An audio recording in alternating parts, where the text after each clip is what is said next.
Ela pegou um sinalzinho de gravando aqui. Tá gravando agora, tá? Oi? Tá gravando agora, tá? Não entendi. Tá gravando ainda, tá? Eu acho que sim. Mas vamos lá, senão vai atrasar a gente. Então eu vejo um homem apavorado. O primeiro passo, o que vejo? Um homem apavorado, Saul.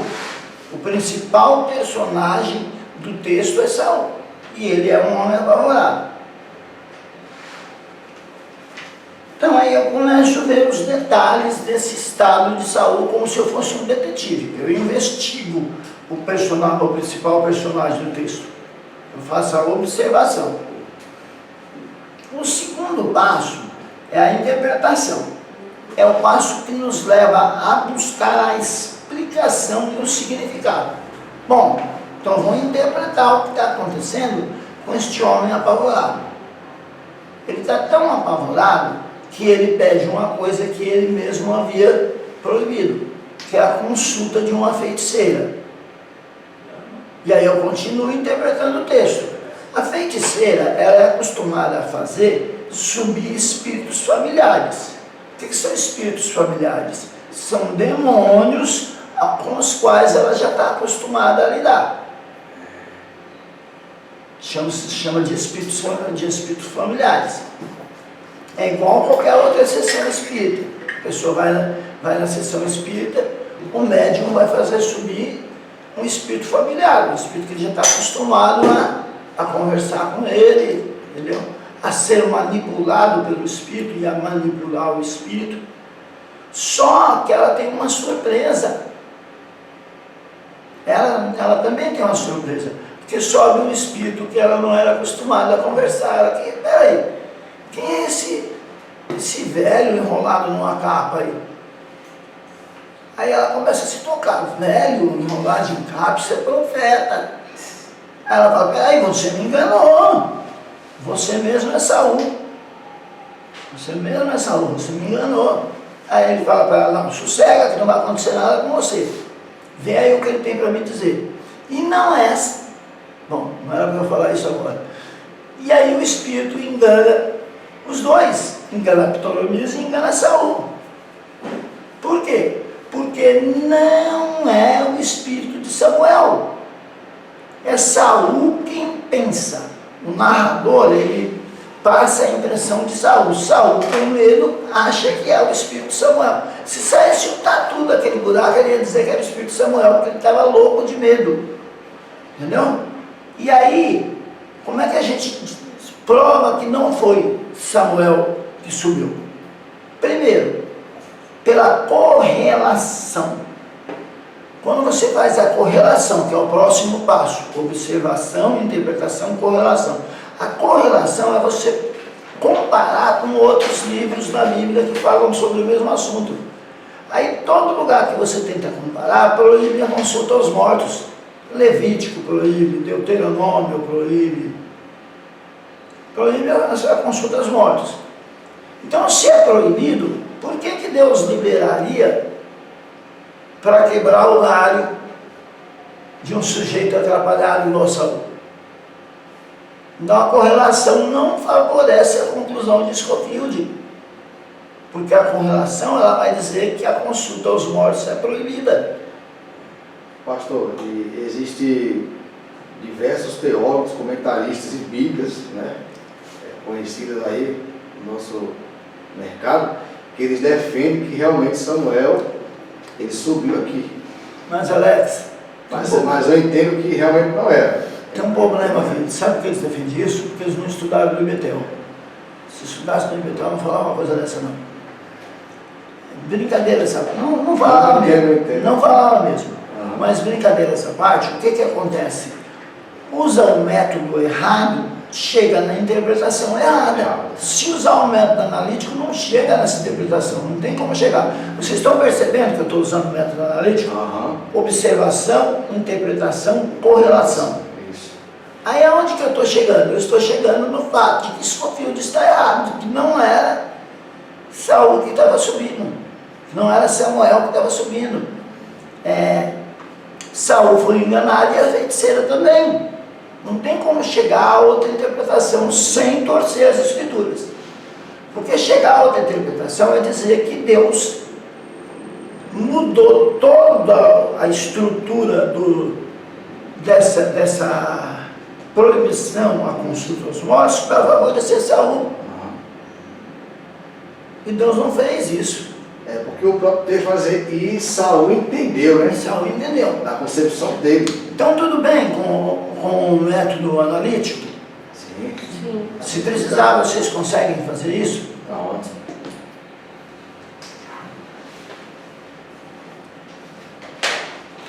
Então é um método bastante simples e bastante eficaz. Esse primeiro, que é o analítico. Não subiu, não ligou ainda, né? Tá. Tá rodando. É igual a máquina. A máquina está rodando aí ou parou? Tá funcionando? Então tá, então vamos para o próximo método. E aí, antes de ir para o próximo método, tem mais uma parte desse método que é a aplicação. O que é a aplicação? É o passo que nos leva a buscar mudanças de atitudes e de ações em função da descoberta. Então, se eu tinha o costume de consultar numerologia, tarô, abre a Bíblia aí, é que tem um abre a Bíblia aí, né? Sabe como é que é o abre a Bíblia aí? Quarto passo é o Paulo? O abre a Bíblia aí, você abre a Bíblia e aonde cair você lê. O quarto passo é qual, pastor? Você falou aí? Oi? O quarto passo? É a aplicação. É o que te faz mudar de atitude. Você entendeu o texto, agora por causa que você entendeu o texto, você muda de atitude. Ou propõe a alguém que mude de atitude mediante a autoridade do texto. Isso é aplicação. Tudo bem? Ou nós mudamos de atitude, se a nossa atitude for errada, ou propomos a alguém que tem uma atitude errada a mudança de atitude mediante a aplicação. Porque, olha, tem pessoa que força a interpretação de sonho. Nem todo sonho tem significado. A Bíblia diz que tem um tipo de sonho que Deus dá ao homem para o livrar do mal. Mas a Bíblia também diz que por causa da preocupação vem o sonho. Então tem dois tipos de sonho. Tem o sonho que é só preocupação e tem o sonho que é revelação de Deus. E o pessoal quer forçar para que todo sonho seja revelação de Deus. Aí tem aquele negócio de abrir a Bíblia em qualquer lugar. Meu professor, há muito tempo atrás, ele disse o seguinte: um obreiro se rebelou contra o pastor dele e decidiu abrir uma igreja. Ele se rebelou contra o pastor e decidiu abrir a igreja. Ele falou: vou tirar uma palavra aqui para ver. Vou tirar uma palavra aqui para ver se Deus quer que eu abra a igreja. Aí ele abriu Davi lamentando a morte de Absalão. Absalão, meu filho, Absalão.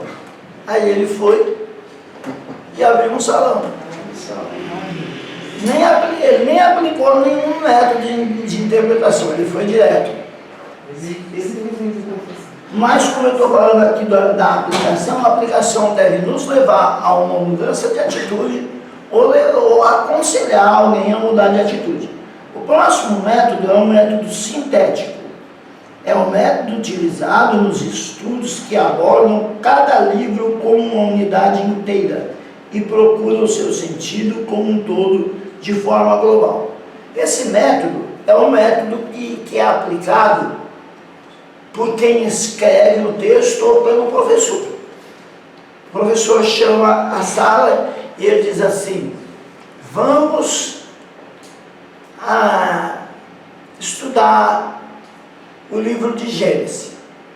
Ele vai aplicar o método sintético. É a forma melhor de estudar um livro. Ele vai levantar quem é o autor, ele vai levantar a data, ele vai levantar o conteúdo, as passagens principais, os versículos chaves. Ele vai usar o método sintético. Ele não vai fazer uma interpretação versículo por versículo do livro, tá? Então é o método utilizado nos estudos que aborda cada livro como unidade inteira. Vocês já fizeram muito isso, já estudaram, já estão no curso médio, já estudaram todo o Pentateuco, não é isso? Estudaram todo o Pentateuco com método sintético. Tá? Método sintético, então vamos lá, o que o método sintético faz? Ele levanta a autoria, data, palavra-chave, propósito, temas principais. É isso que o método sintético vai levantar. Depois do método sintético, gente, tem os slides. Eu estou falando assim porque eu estou somente explicando cada método. Mas vocês têm mais recursos, vocês têm os slides e tem a apostila, tá bom? Os slides são um resumo da apostila, que não dá para comentar a quarta e a quinta parte de uma só aula. E a minha fala também é um resumo. Método temático é o método utilizado para estudar um livro com um assunto específico, ou seja, estudo do livro. No estudo do livro terá um tema específico definido, como por exemplo, a fé. Eu quero estudar a fé, mas eu quero estudar a fé em que livro? No livro de Hebreus. Isso é método temático. Eu vou buscar informações sobre a fé. A fé é o meu tema no livro de Hebreus. Posso buscar em um outro livro também. Posso buscar no livro de Gênesis. Se eu buscar no livro de Gênesis, eu vou encontrar fé em vários personagens bíblicos. Se eu buscar fé no livro de Hebreus, eu vou encontrar a galeria dos heróis da fé. Não é isso? Vou encontrar todo um capítulo falando de fé, sim ou não? Que capítulo que é? Vocês lembram? Chamada Galeria dos Heróis da Fé? Capítulo 11. Oi? Capítulo 11. É o 11? Então, isso é método temático. Eu vou estudar um tema em um determinado livro. Eu posso estudar sobre a ressurreição de Cristo e escolher um dos evangelhos para estudar sobre a ressurreição de Jesus. Isso é método temático. É uma maneira, são formas de se estudar a Bíblia, de se interpretar a Bíblia. Porque aí eu não vou descobrir só o tema fé, eu vou descobrir os tipos de fé. Você já deve ter notado que existe mais de um tipo de fé. Sim ou não? Me fala um tipo de fé aí, vamos ver, por favor. Tem mais de um. Tem a fé salvífica. Fé salvífica. Salvífica, salvadora, né? Tem... Como que é essa fé salvífica? Assim, basicamente. É basicamente quando se crê. Quando se crê. Você acredita que realmente Jesus é o Salvador. Ele é o Senhor, né? Bom, então a gente já sabe quem é salvífica. Me ajuda com uma outra. Um outro tipo de fé. As meninas. Vocês sabem, vocês ficam com medo. Fé curadora também. É fé como dom. Como dom. Tem a fé como dom. Não é isso? Tem a fé natural. Tem a fé natural. Então, quando você estudar o tema fé, você pode escolher Romanos, Hebreus, Gênesis. Tem fé em vários lugares. Efésios também fala de fé. Pois bem, então nós já vimos quais os métodos. Nós já vimos o método analítico, foi o primeiro. Também já vimos o sintético, também já vimos o temático. Agora tem o método biográfico de estudo da Bíblia. Esse aqui precisa tomar cuidado, O pregador precisa tomar cuidado para não virar contador de história de carochinha. Porque aí ele pega só personagens do Antigo Testamento e prega sempre em cima de personagens do Antigo Testamento. E se ele não vigiar, ele acaba deixando Jesus fora da pregação. Então, esse método biográfico tem que se tomar cuidado quando se usa ele, para você não se tornar um contador de história, um simples contador de história. É um bom método. Como é que é esse método biográfico de estudo? Você escolhe um personagem e estuda a vida do personagem. E aí você aprende com as virtudes e com as limitações daquele personagem. E numa pregação, você pode até fazer uma aplicação disso ao nosso dia a dia, a nossa vida, a vida da igreja. Mas na hora, você faz um método de estudo biográfico, levanta tudo sobre o personagem. Mas na hora da aplicação, a aplicação tem que ser interessante. Ela tem que encaixar direitinho no cotidiano. Tem que servir de exemplo. Esse é o objetivo do método biográfico. Porém, sem deixar Cristo ir fora. É até bom que você escolha um personagem que seja um tipo de Cristo. Moisés. Ou um personagem com uma vida muito rica, como Abraão. Você tem que saber qual personagem que você vai escolher. Porque eu estou falando, não sei se vocês estão percebendo, eu estou trabalhando hermenêutica para a homilética. Vocês já estão percebendo que toda hora eu falo, quando você for pregar, porque eu estou falando de hermenêutica com vistas à necessidade que os irmãos, enquanto estudantes de teologia, têm de orientar, de pregar, de dar uma palavra, de cooperar com o vosso pastor. Né?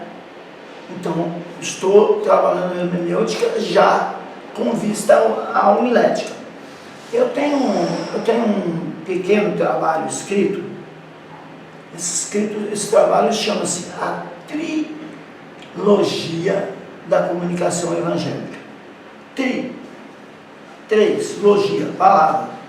A tríplice palavra da comunicação evangélica. João, consegui ligar o outro lá nas salas. Isso acabou de ter um sinal de vida também. Acabou de aparecer ali o nome da... Vocês querem ir para lá? Vamos? Querem falar? Vocês Eu acho que sabem. ligou. Ele deu sinal, não tá? Ligou? Ah, tá. Agora ver se eu consigo. Vocês que sabem. Enquanto vocês decidem, eu vou... Eu vou dizer, aluno é igual crente na igreja. Aham. Se ele chegar na igreja, aquela cadeirinha que ele senta sempre preocupado. É diferente para ele. Olha, ligou. É diferente. Então vou buscar o pendrive, tá? Só trazer o pendrive para cá. Eu acho que o meu pendrive, pastor, já estava naquele computador. Não, você deixei lá, pus lá agora. Ah, tá. Lá tá no jeito, é só falar. Entendi. Professor, Pois não. esse trilogia da comunicação evangélica Ah. tem no seu canal também? Você falou vídeo ou não? Olha, agora você me apertou. Deixa eu comentar um pouquinho, que já eu lembro. Tá bom. Aonde é que ele está. Então, a trilogia da comunicação evangélica é um trabalho escrito que eu tenho, que ele fala do seguinte: ele fala da hermenêutica, a hermenêutica gerando a exegese, porque a hermenêutica, resumidamente falando, é ela que gera a exegese. A hermenêutica interpreta. Você usa as ferramentas da hermenêutica para interpretar, para entender. A exegese, ela já é o fruto da hermenêutica, porque exegese é a exposição. Quando o texto fica exposto, quando ele fica claro para você, você usa ele no púlpito, que é a aplicação da homilética. É por isso que você, no púlpito, na tribuna, você não fica explicando como é que você chegou àquela conclusão. Você já mostra a conclusão que você chegou, porque senão você não está pregando. O pregador expositivo, ele fica exposto a essa tentação de ficar explicando como ele chegou naquele ponto, porque ele é expositivo, ele vai mostrar a exposição que ele chegou. Ele usou a hermenêutica e chegou a uma exposição. Se ele não tiver uma boa homilética, ele não vai pregar, ele vai dar aula sobre o texto que ele estudou, que é diferente de pregar. Então, a teologia da comunicação evangélica, ela se resume a isso. A hermenêutica, que dá luz à exegese, e que é usada... Tá bom. Com você agora. Obrigado, meu pastor. Ela é a hermenêutica que dá luz à exegese, que é aplicada à homilética. Aí você me pergunta se eu tenho no canal. Eu acredito que não. Eu acredito que eu tenho escrito. Porque eu tinha perdido tudo, né? Porque deu pau no meu HD externo. Você lembra que eu comentei com vocês? Da outra vez que eu tive aqui, deu pau no meu HD externo, eu perdi uns 10 anos de trabalho. Mas Deus iluminou. Muita riqueza, né? Deus iluminou a mente de um abençoado, Glória a Deus. filho do meu pastor, e ele recuperou para mim. Então eu acredito que eu deva ter. Você faz o seguinte, vocês têm o privado, né? Tem. Me cobra no privado. Professor, achou a trilogia? O senhor está lá nesse grupo, né? Não, no grupo eu acredito que não, porque o professor da sala é o professor Oswaldo. Mas tem o meu privado, se não tiver, pede para a irmã Tianira. Ou pega no final da aula. Tá? Então vamos lá. Agora a gente tem um auxiliar, Da né? luz? Oi?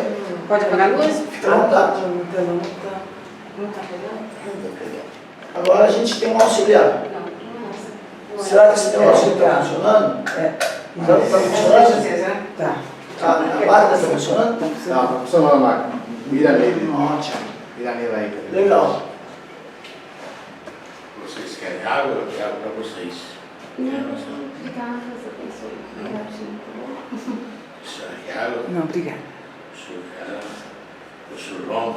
Eu ainda tenho um pouco, pastor. Obrigado.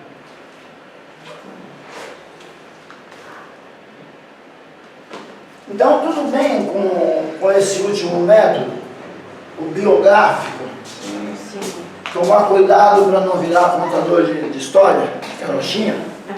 Agora, é um método produtivo, tá? Você pega aí Davi dá coisas maravilhosas.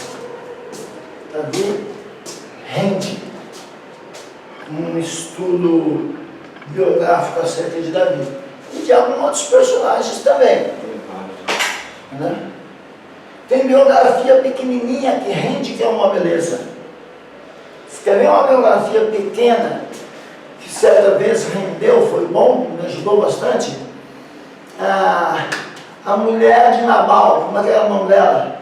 Professor, só um minutinho. Vem um pouquinho mais pra cá, porque eu pego o senhor e a tela. Abigail, né? Isso, Abigail. Aí, fica aí. Abigail. Me chamaram para pregar para mulheres, e eu falei, mas o que vocês querem que pregue? Tem umas pessoas que professor de escola não tem, não, senhor. Escolhi a Abigail, o Papai do Céu trabalhou na minha mente, e eu escolhi a Abigail. E ela era mulher sábia e formosa à vista. E eu estudei a história dela, dei uma olhadinha. Onde é que eu pus minha água? Tá ali. Eu dei uma olhadinha na história dela e eu consegui captar que uma coisa estava ligada à outra. Ela era formosa porque ela sabia, e ela sabia porque ela era formosa. E aí ficou, deu um trabalho legal, uma mensagem legal. Bom, então o método biográfico já foi. Método de estudo indutivo. O que é induzir? Induzir é ir do particular para o geral, é isso? Vamos lá. Método de estudo indutivo. O método indutivo se baseia na convicção de que o Espírito Santo ilumina a quem examina as Escrituras com sinceridade. Se não for com sinceridade, não adianta o método indutivo. Aliás, não adianta nenhum deles, né? E que a maior parte da Bíblia não é tão complicada que aquele que saiba ler não possa entendê-la. Atos 17, versículos 10 a 11.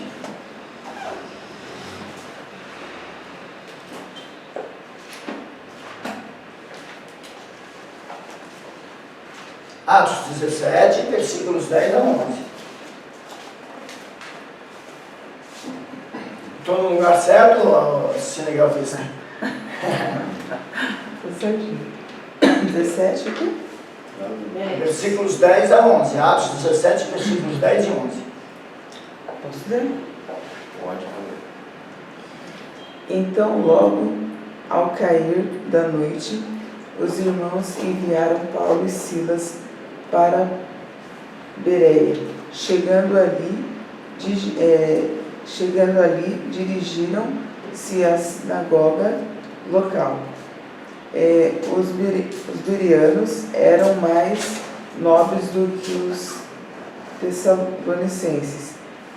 Portanto, receberam a mensagem com vívido interesse e dedicaram-se ao estudo diário das Escrituras com o propósito de avaliar se tudo correspondia à verdade. Então eles tinham sinceridade. O método indutivo diz que quem tem sinceridade consegue entender as Escrituras. Eu tenho pensado ultimamente o seguinte, que geralmente o mais simples é o correto. Essas coisas muito profundas, muito cheias. É verdade que a palavra de Deus também tem os seus mistérios. Paulo diz, profundidade, tanto de conhecimento quanto de sabedoria. Mas boa parte dela também está bastante clara. Os mistérios se apresentam por conta da vontade de Deus e das nossas limitações. O maior mistério das Escrituras é a encarnação. Não tem outro maior. Como é que Deus se fez carne e habitou entre os homens? Chega a ser um mistério comparado com o mistério da ressurreição. Pois bem, o método de estudo indutivo é aquele que leva o aluno a estudar o texto cuidadosamente. Ele é indutivo, ele vai induzindo, ele vai mostrando a verdade, vai te induzindo a verdade, observando todos os particulares, ou seja, os pormenores, para tirar uma conclusão. Eu vou estudando os pormenores até chegar a uma conclusão. Esse é o método indutivo. Ele vai me induzindo a entender a verdade. Me induzindo a entender a verdade. E muitas vezes ele acaba parecendo com o método de Sócrates, quando Sócrates ele leva o seu interlocutor a descobrir que não sabe nada e depois ele vai mostrando a verdade aos poucos. O método indutivo ele vai por aí. Muitas vezes você descobre que você não sabia nada acerca do texto, só pensava que sabia. E isso é um perigo quando a gente pensa que sabia, né? Porque quando você pensa que sabe, aquele pensar fica impedindo de você descobrir a verdadeira verdade. Olha que pleonasmo legal, né? Verdadeira verdade. Porque pense que se essa garrafa estiver cheia, ela já não cabe mais nada. Muitas vezes eu preciso até jogar a água que está dentro e fora, porque já não está mais legal, e colocar um suco gostoso, alguma coisa assim. É o que acontece com a gente. Muitas vezes, e eu até digo na maioria das vezes, a gente tem que se esvaziar dos nossos preconceitos para poder entender o que realmente o texto quis dizer. Aí, muitas das vezes gera essa dificuldade na teologia, porque tem muitos irmãos que já tem aquele preconceito em relação à doutrina, né? Costumes.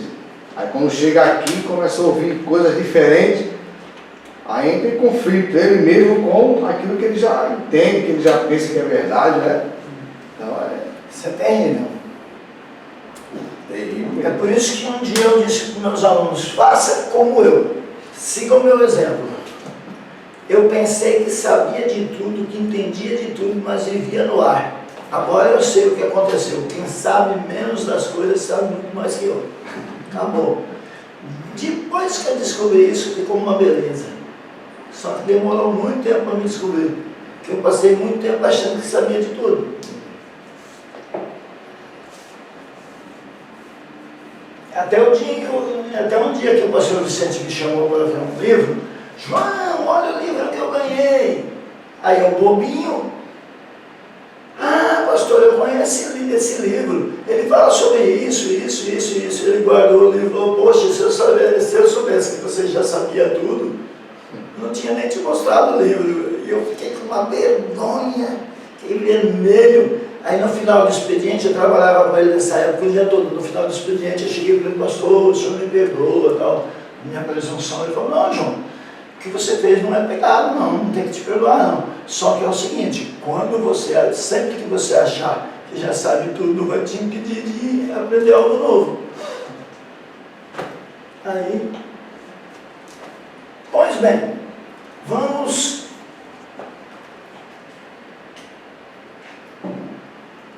à quinta parte. Os métodos de estudo. Eu tenho quanto tempo para a quinta parte? 25 minutos?